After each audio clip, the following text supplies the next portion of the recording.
Hello students, कैसे हैं आप सब। आई होप आप सब अच्छे होंगे। आईसीटी वर्चुअल क्लासरूम में आप सबका स्वागत है। मैं विकास। बच्चों, क्लास 10th का मैथ्स कर रहे हैं हम, और चैप्टर है आपका पॉलिनोमियल्स यानी बहुपद। इस चैप्टर को आगे कंटिन्यू करते हैं। तो हमने अभी तक क्या किया है, हमने पॉलिनोमियल्स को समझा है कि होता क्या है पॉलिनोमियल, और कैसे इनको क्लासिफाई कर सकते हैं हम। ठीक है, अलग अलग, एक तो डिग्री के आधार पे और दूसरा टर्म्स के आधार पे हम कैसे इनको डिफरेंशिएट कर सकते हैं। अलग अलग टाइप के पॉलिनोमियल्स होते हैं। ठीक है, अभी तक हमने ये चीज सीखी। अब जो हम करने जा रहे हैं, अगला जो आपका टॉपिक है वो काफी इंपॉर्टेंट है, और सीधा आपके जो क्वेश्चन है वो भी इससे फॉर्म होंगे। तो देखिए, आपने ये सुना होगा, zero of a polynomial. Zero of polynomial क्या होता है? ठीक है, तो जीरो मतलब इसमें कई बार आपको रूट्स भी बोल दिया जाता है या फिर सॉल्यूशन भी बोल दिया जाता है। ठीक है, बेसिकली हल होता है, उसको जीरो बोलते हैं, जीरोस ऑफ पॉलिनोमियल। यानी कई बार आपको बोल दिया जाएगा कि भाई find the roots of this polynomial, या फिर find the solution of this polynomial, या फिर find the zeros of this polynomial. इसका मतलब एक ही है। ठीक है, कंफ्यूज नहीं होना अगर इन तीनों में से कोई भी चीज यूज करी गई हो तो। अब देखिए, कोई पॉलिनोमियल लिखते हैं हम x-2। इसको जीरो क्यों बोला जाता है, ये डिस्कस करते हैं सबसे पहले। तो जीरो ऑफ पॉलिनोमियल क्या होता है, वो चीज मैं आपको बता दूं। तो यहाँ पे इस पॉलिनोमियल में, ठीक है, एक हमारे पास वेरिएबल है, एक कांस्टेंट है।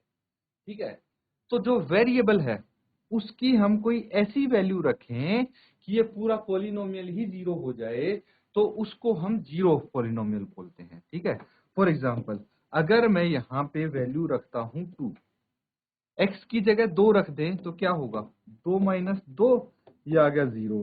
तो जीरो ऑफ पॉलिनोमियल क्या हो गया, जीरो ऑफ दिस पॉलिनोमियल क्या है,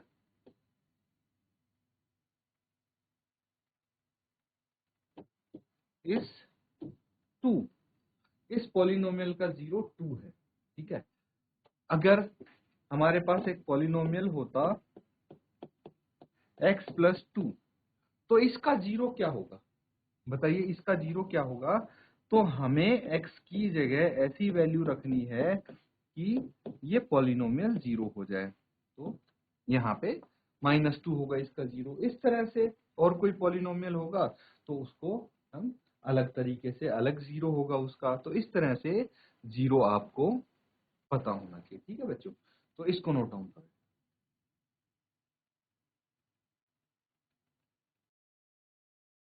तो बच्चों, ये चीज नोट डाउन कर ली, ये समझ में आ गया है।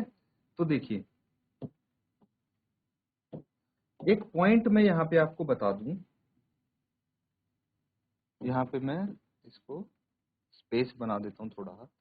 एक चीज हमेशा याद रखना, zero of a polynomial always lie on x axis. Polynomial का जो जीरो है हमेशा एक्स एक्सिस पे लाई करता है। चलिए, इस पॉइंट को यहाँ पे मैं प्रूव करने की कोशिश करता हूँ। देखिए, हम ले लेते हैं y is equal to x minus 2, यही पॉलिनोमियल है। ठीक है, इसमें हम वैल्यूज रखने की कोशिश करते हैं। ये x हो गया, ये y हो गया। अगर मैं x की वैल्यू रख देता हूँ 0 तो y -2 हो जाता है, और अगर x की वैल्यू 2 रख देता हूँ तो y 0 हो जाएगा। अब यहाँ पे मैं ग्राफ पे इसको रिप्रेजेंट करने की कोशिश करता हूँ। ठीक है, तो सबसे पहले जो हमारे एक्सिस हैं, क्या कैसे रिप्रेजेंट करते हैं, यहाँ पे x एक्सिस आता है, यहाँ पे y एक्सिस आता है, ऐसे रिप्रेजेंट करते हैं कोऑर्डिनेट्स। तो हम क्या करेंगे, यहाँ पे हमारे पास एक तो हो गया 0 और -2। ठीक है, तो 0 ये हो गया। सबसे पहले हम क्या करते हैं, x एक्सिस को देखते हैं और फिर y एक्सिस को।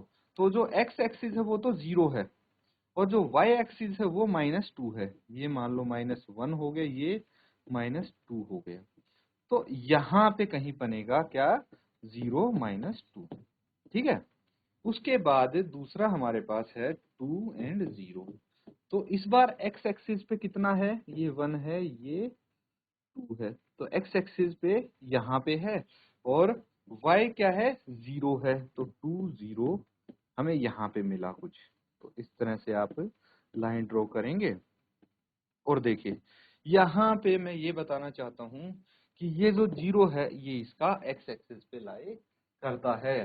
तो इसका कितना 0 हुए, इसका सिर्फ एक 0 है जो कि x एक्सिस पे लाई करता है। ये नोट डाउन कीजिए।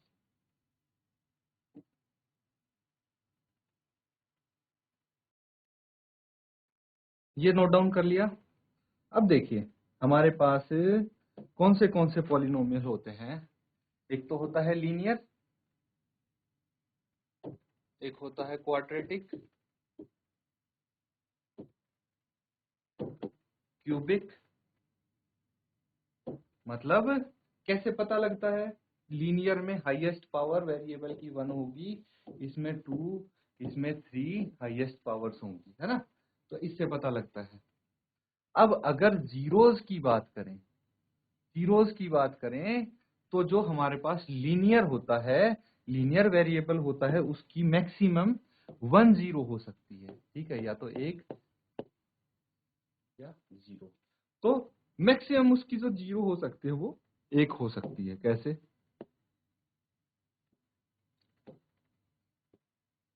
हो सकता है कि वो 0 यहाँ पे हो, ऐसे करके यहाँ पे बन जाए 0, या फिर एक भी नहीं हो सकती, एक भी 0 नहीं हो सकती। इसका मतलब ये लाइन यहाँ से ऐसी चली जाए। ठीक है, तो कहीं मिलेगी नहीं एक्स एक्सिस पे, तो 0 नहीं बनेगी। तो या तो एक 0 होगा या एक भी नहीं होगी। अब अगर हम क्वाड्रेटिक की बात करें, क्वाड्रेटिक में हाईएस्ट पावर 2 होती है, तो मैक्सिमम 0 कितनी है, इसमें 2 हो सकती हैं। इसी तरह क्यूबिक में मैक्सिमम जीरोस 3 हो सकती हैं,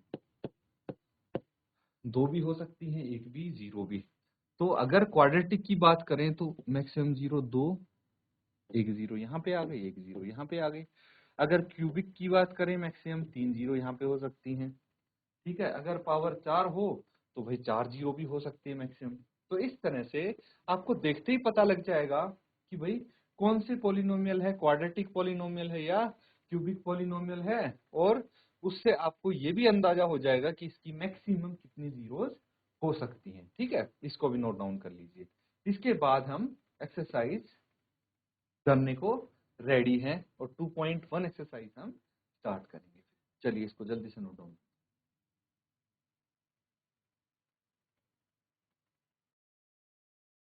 ठीक है स्टूडेंट्स, ये कर लिया सबने नोट डाउन। अब देखिए कितना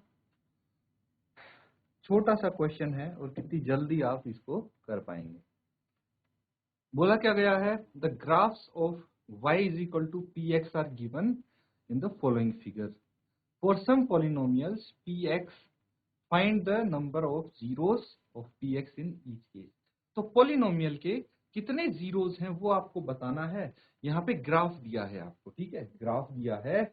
यहाँ पे कोई पॉलिनोमियल नहीं दिया है, पॉलिनोमियल का ग्राफ दे दिया गया है। तो आप कैसे पता लगाएंगे कि किसके कितने जीरो हैं।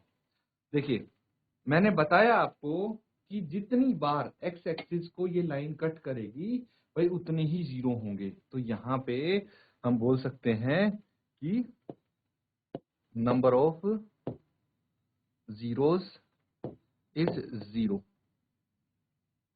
भाई 0 है, एक भी 0 नहीं है इसका। क्यों नहीं है, क्योंकि ये एक्स एक्सिस को काटता ही नहीं। देखिए यहां से चला गया, ये लाइन यहां से चली गई, जबकि एक्स एक्सिस यहाँ पे है।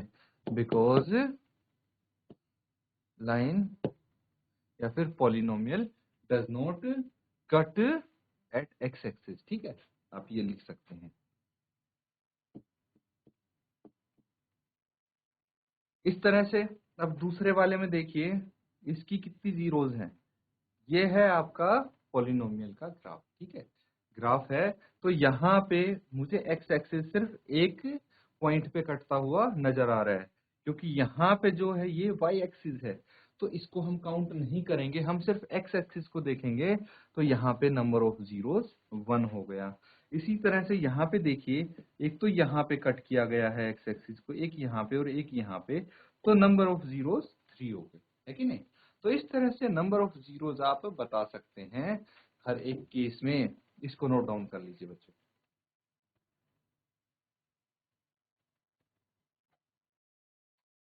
ठीक है बच्चों, सबने कर लिया नोट डाउन। अब देखिए, कितने ही भी ऐसे क्वेश्चन आ जाएंगे आप इजीली कर पाएंगे। यहाँ पे नंबर ऑफ जीरोस कितनी है, 2। यहाँ पे नंबर ऑफ जीरोस काउंट कीजिए कितनी बार ये एक्स एक्सिस को कट कर रहा है, 1 2 3 4। तो यहाँ पे नंबर ऑफ जीरोस 4 हो गई। इस तरह से इसको भी आप सॉल्व करेंगे, लेकिन होमवर्क में, ठीक है। कुछ मैं यहाँ पे बता देता हूँ, कुछ आपको घर पे करना है, तो जल्दी से इसको भी नोट डाउन कर लीजिए।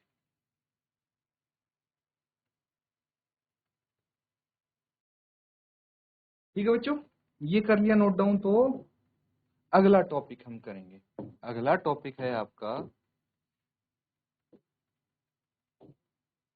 Relation between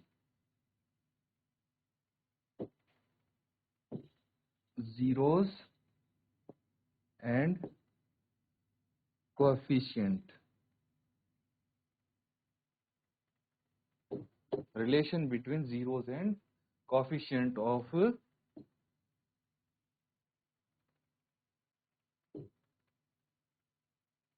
polynomial। पॉलिनोमियल के जीरोस और उनके कोफिशिएंट के बीच का जो रिलेशन है वो हम यहाँ पे स्टडी करने वाले हैं। ठीक है बच्चों,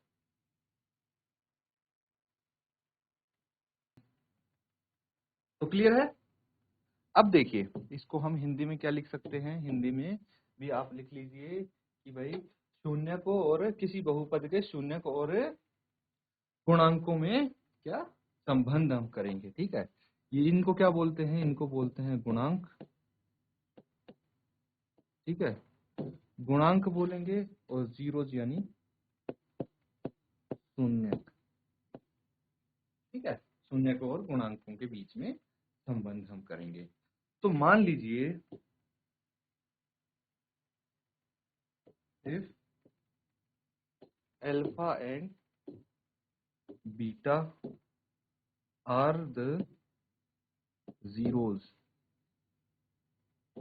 of a quadratic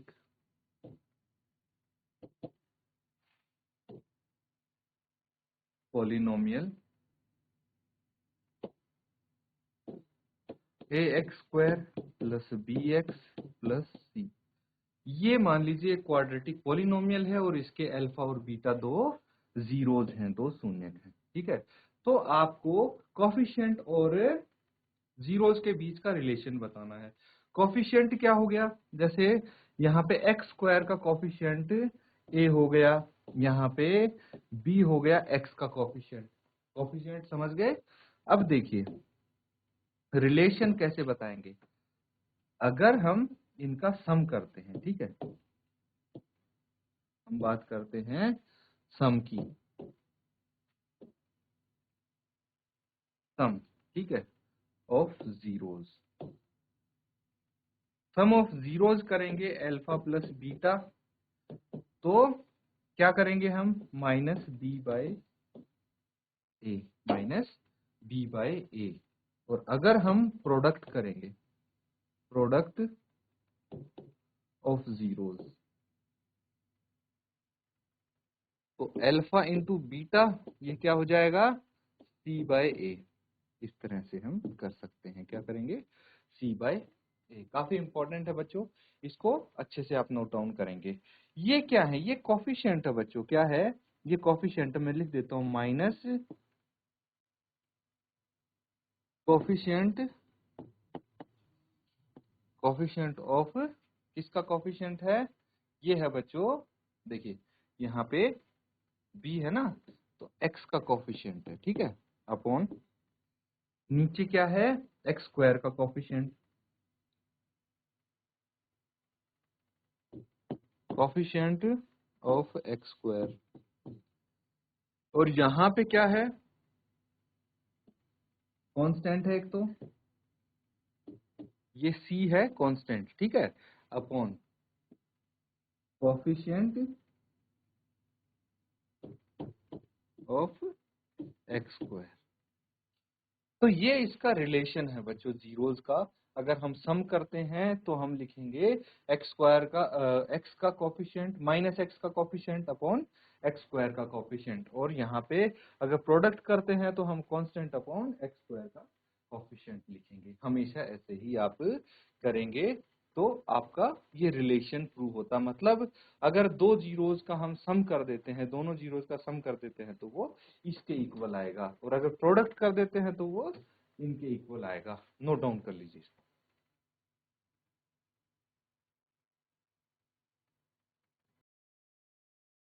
तो बच्चों ये कर लिया सबने नोट डाउन। अब देखिए, अगर हमारे पास, ये तो था क्वाड्रेटिक पॉलिनोमियल, अगर हमारे पास है क्यूबिक पॉलिनोमियल, ठीक है,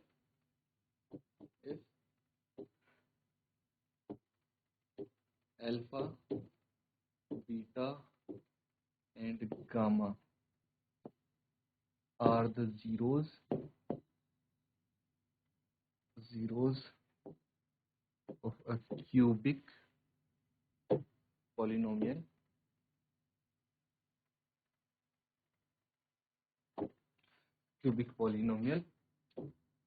ax cube plus bx square plus dx plus d, ठीक है। अगर हमारे पास इस क्यूबिक पॉलिनोमियल के अल्फा बीटा और गामा तीन जीरोस हैं, तो इनका रिलेशन कैसे आप डिफाइन करेंगे?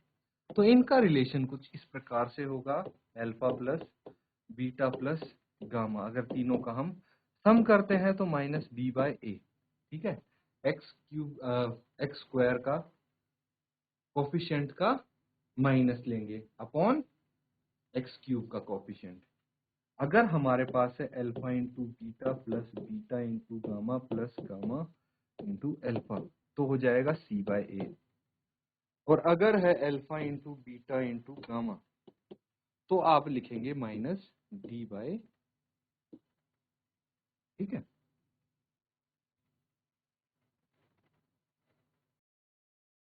तो बच्चों ये कर लिया सबने नोट डाउन। अब बच्चों आपका होमवर्क क्या है? होमवर्क में आपको जितने भी हमने ये रिलेशन किए हैं अच्छे से इनको रिवाइज करके आएंगे, ठीक है। यही आपका होमवर्क रहेगा आज का। तो बच्चों अच्छे से आप प्रैक्टिस करते रहें। इसी के साथ आज का सेशन यहाँ पे एंड करते हैं। Thank you and have a nice.